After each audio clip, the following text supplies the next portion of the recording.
2:30 a.m. in southern Lebanon. Once again, Israel has defied the White House and is invading Lebanon on the ground. Most people on cable news will tell you Israel invading Lebanon is bad because it could drag America into a regional war.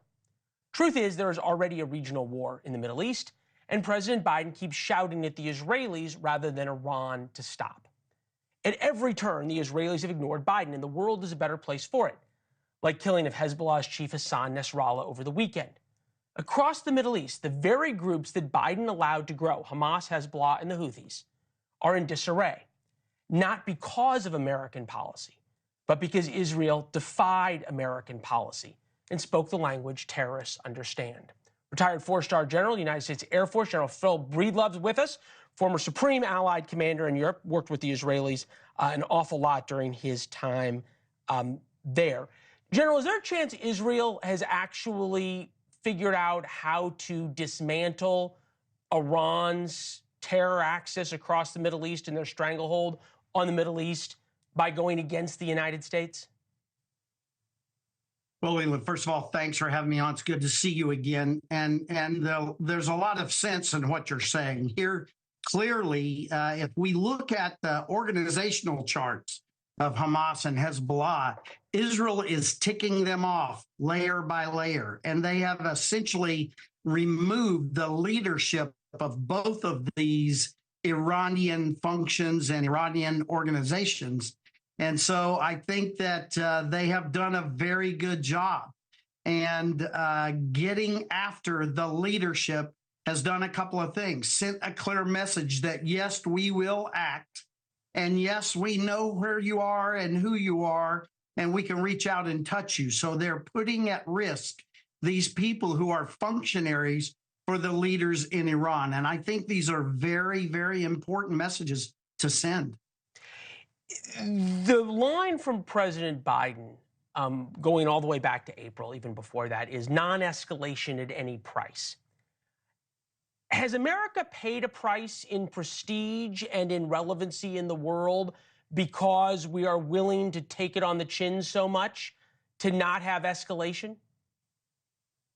Well, the short answer is yes. I mean, we have paid a lot of price already to these particular terrorists, starting with some brave young Marines, as you know.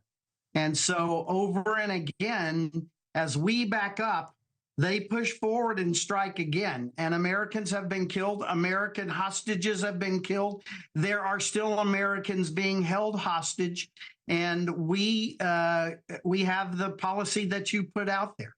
As long as we back up, they are going to continue to push.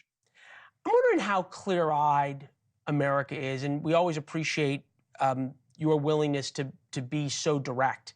And it's never with you been political, which I've always really admired. You think about how Hassan Nasrallah, who, as you pointed out, leads a terror organization that came to power by killing 240 U.S. Marines in Lebanon and then just kept upping the body count. From the Washington Post, among his followers, Mr. Nasrallah was seen as a father figure, a moral compass, and a political guide. The New York Times, Mr. Nasrallah was opposed to Israel, which he called the Zionist enemy, otherwise known as he wanted to wipe Israel off the face of the map. The AP, charismatic and shrewd, a look at longtime Hezbollah leader Hassan Nasrallah, idolized by Lebanese Shiite followers and respected by millions of others across the Arab and Islamic world. Are we clear-eyed, and is the U.S. government clear-eyed enough, you think, about who we are fighting? It's a yes and a no, and I hate to give those dual-sided answers, but I think that by and large, the leadership in America understands this, but they're in some ways not willing to go after it. Again, you just talked about it. It's like peace at any cost, almost. And I think that's where we're not clear-eyed. We are not clear-eyed about what peace does cost. And so we need to take this seriously. You didn't even bring up the most hilarious headline I saw, which was it talked about him being a funny guy, liking to crack jokes. The fact that we have serious journalists writing these kinds of headlines like you just talked about, and then talking about him being a guy we enjoy because he cracks jokes.